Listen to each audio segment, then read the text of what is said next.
So what do you got here? So we're a UC Berkeley solar vehicle team. This is our 10th generation car that we've got here. We've got our race, our competition in about 3 weeks. So we've just finished up a lot of this car. Okay.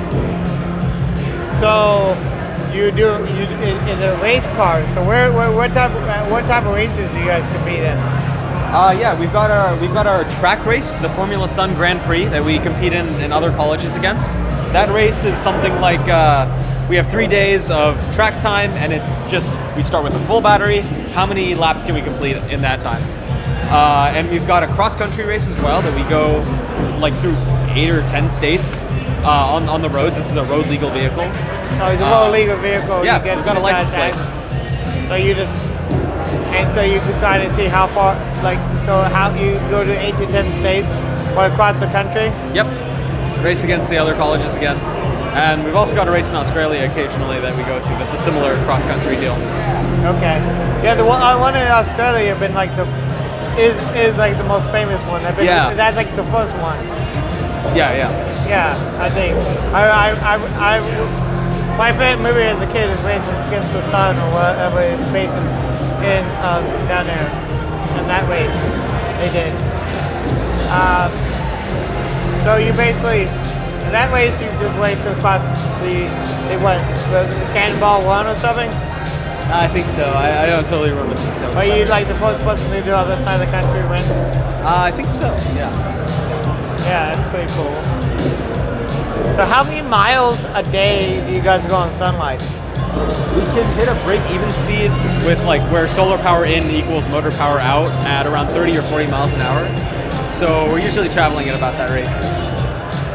So like on an average day, like how far can you go on just solar power? Let's see, 8 hours of really good sunlight times, say 30 miles an hour, like 240, 250 miles a day. So you can go 250 miles. Yeah. Without really needing to dip much into the battery. And your break-even point is about 30 miles an hour. So you don't usually go faster than that? Yeah, a little faster at least. So we don't really get to charge the battery much, other than through the solar panels. So we're usually traveling at pretty much the break-even speed. So you're driving at the speed of okay. So you don't.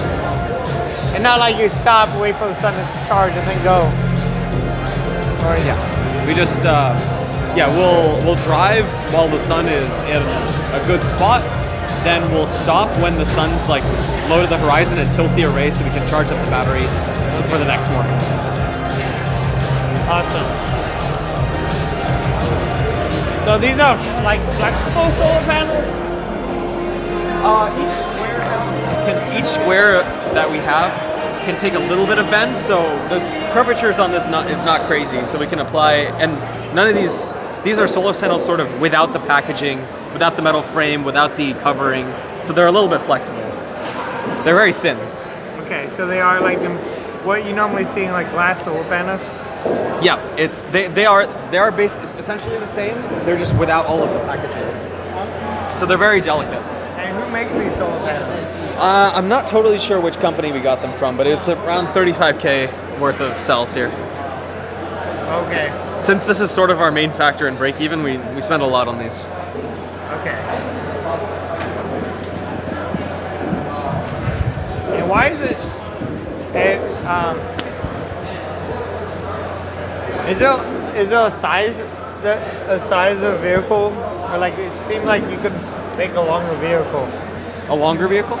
Yeah. And get more solar panels on a longer vehicle.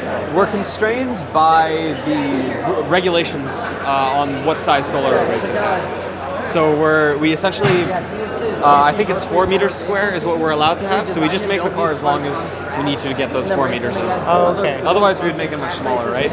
It's for aerodynamics. Okay, because I love it. yeah, because you're only allowed to have 4 meters square of solar panels. And why do they say that? Why? Just to put the teams on even footing. So this is like I mean, otherwise you'd end up with like, otherwise you're right, you would end up with an incredibly long vehicle to maximize the solar panel in. Yeah, like you have a 60-foot long vehicle because that's the limit of what you can have on a vehicle on the road. Yeah, yeah. Yeah. Okay. Yeah, races we drive a lot slower 'cause it's all about energy conservation in our races. And these are like hub motors. So we have Yep. 2 races we go to. So You guys look like they are like custom made. Yeah, for this they're vehicle. they're not well. They're not. We didn't make them ourselves, but they're essentially designed for solar cars. They're very efficient, and like we can adjust the power limits very dynamically.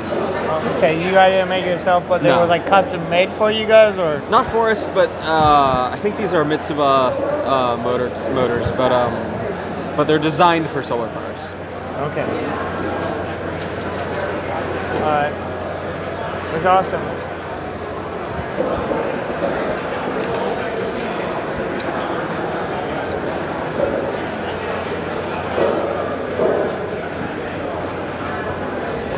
So what the legal requirement? So how hard was it to get a street legal? So like surprisingly, there were not actually that many hoops to jump through. It's more that no one at the DMV knew what to do with us for a while. It's not a very common scenario to be showing up with a custom built car, but I think they just do a brakes and lights inspection. They do some other inspections, and then you're basically good to go. Okay. What state do you guys register in? Just California. We just registered here. Okay. It seemed like California might be one of the hardest states to register in, but maybe not. It really wasn't that hard. It was surprisingly easy, other than them not knowing what to do at first. Much more of our stringent requirements come from the race regulations. Yeah. Because you guys all have to be on even playing ground. And they require an engineering report to be submitted about all the safety simulations of the car's safety and such. Okay. Proof that it won't like shatter or flip over easily, or that the roll cage can keep the driver safe, etc. I forgot what your answer was. Like, how far a day do you guys go on a typical cross country? Probably 200, 250 miles. I'm just guessing. I'm not totally sure of the figure from past races. That's still pretty good. 200 miles a day on solar energy. Like the Aptera, they was like, oh yeah, we can do like 30 miles a day, and we're the most efficient electric car ever. And I was like, and then, well, yeah. Yeah, I mean, this is completely engineered from the ground up to be extremely light, extremely power efficient. Yeah, I think I've seen you guys. Like when I saw Google a solar power car, like this is literally the car that comes up on Google. So you guys should be proud of that.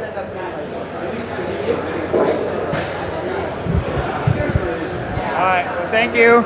Do you have any thing you guys want to shout out, like a YouTube channel or anything? I don't think we have a YouTube channel. Yeah, search us up. We're CalSol, Solar Vehicle Team. CalSol. Yep. Okay. Thank you.